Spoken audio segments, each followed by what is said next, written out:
New sales flyer posted, iPad 2 unveiled, Nintendo 3DS gains features, Android pushes ahead in popularity, and Zoom's real pricing reasoning. I'm Kaylee Mosca, Web Marketing Coordinator with Petra, and it's time for the Petra 5 in 5. I've scoured the net for the 5 hottest stories, and I can't wait to share.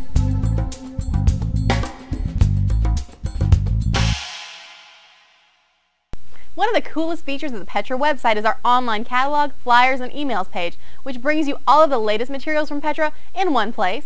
Clickable, flippable, and ready to browse, the sales flyers read just like a normal flyer, except, unlike a normal flyer, you can click right on any product to view more information on it or add it to your shopping cart. We've just added our new sales flyer to the website, which is packed full of more than 160 brand new items and more than 350 amazing markdowns, including awesome products from Toshiba, Garmin, and Pentax. Check it out at petra.com/current-email.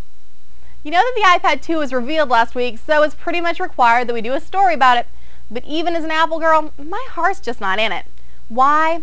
Well, it's pretty much just an original iPad with the training wheels removed, in my opinion. Steve Jobs temporarily came out of his leave of absence to debut the new iPad, which comes in 6 versions, 16GB, 32GB, and 64GB, each with a Wi-Fi only and 3G model, which will both be available for AT&T and Verizon.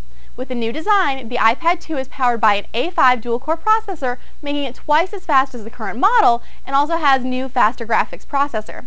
The iPad 2 will run on iOS 4.3 and will act as a Wi-Fi hotspot for users with an iPhone 4, which, point of contention, if you're on AT&T, isn't free, so I'm kind of bitter about that. Down 33% from the original iPad's 13.4 millimeters, the iPad 2 is 8.8 millimeters thick and weighs in 0.2 pounds less, at 1.3 pounds.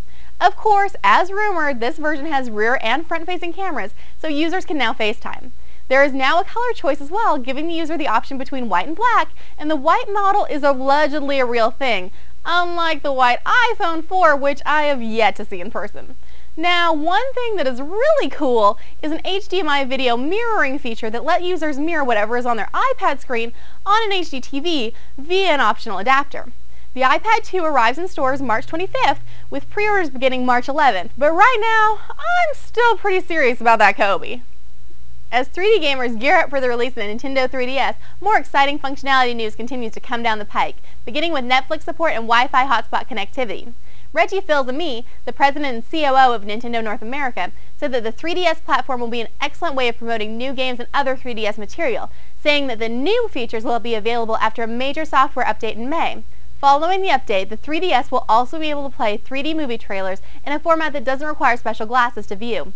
A limitation of the 3DS has been the use of removable game cartridges, but with the update, users will be able to load additional game content over AT&T's Wi-Fi network without the use of cartridges needing to be loaded into the gaming device. The most exciting part, in my opinion, is that Nintendo announced a new 3D version of Super Mario, pretty much the best game in history.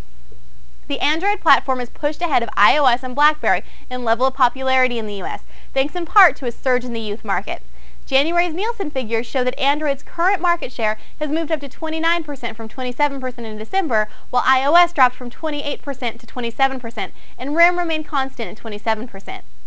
Android seems to be doing well selling to the youth market, with 6% of its sales going to 18 to 24-year-olds, ahead of iOS and RIM's 4%, suggesting that this demographic responds well to a breadth of device choices and price points. All in all, this has helped HTC become the 3rd largest smartphone manufacturer in the US, after Apple and Research in Motion, beating out Motorola and Samsung in the Android and Windows Phone 7 race. You can basically hear Aaron's "I told you so," can't you? I told you so! A few weeks ago, we discussed Motorola execs' assertions that the Zoom is deservedly priced at its point due to paraphrase, its obvious awesomeness. Well, as it turns out, that may be partially true, but it could also be due to the fact that the underlying cost of the Zoom's high-performing parts are high. Comparing to the iPad 3G 32GB, the current comparable model, which is priced at $729 as opposed to the Zoom $799, the bill of materials for the iPad is $320, whereas that for the Zoom is $359.02. According to an HIS analyst, quote, Motorola has closely lined up the Zoom's component costs with that of the iPads, especially where it counts, in the touchscreen, the display, and the cellular radio. Of all the iPad killers analyzed by the HIS iSupply teardown team, the Zoom best approximates the cost performance standard set by Apple, end quote. Now, with the new iPad out, this could change, but to be fair, given those comparisons, maybe not. Screen didn't change, display didn't change, and cellular radio? iPhone 4 isn't on 4G, and Zoom will be if you send it in for the upgrade. Maybe the Zoom isn't so overpriced after all. Nah, maybe they both are, and I need to stick with the Kobe. I know I sound obsessed, but seriously, once you check it out, watch a YouTube video on rooting it, and see what a bargain it is, you will be too. That's your Petra 5 and 5. Have a great week, and we'll catch up with you next time for more hot industry news.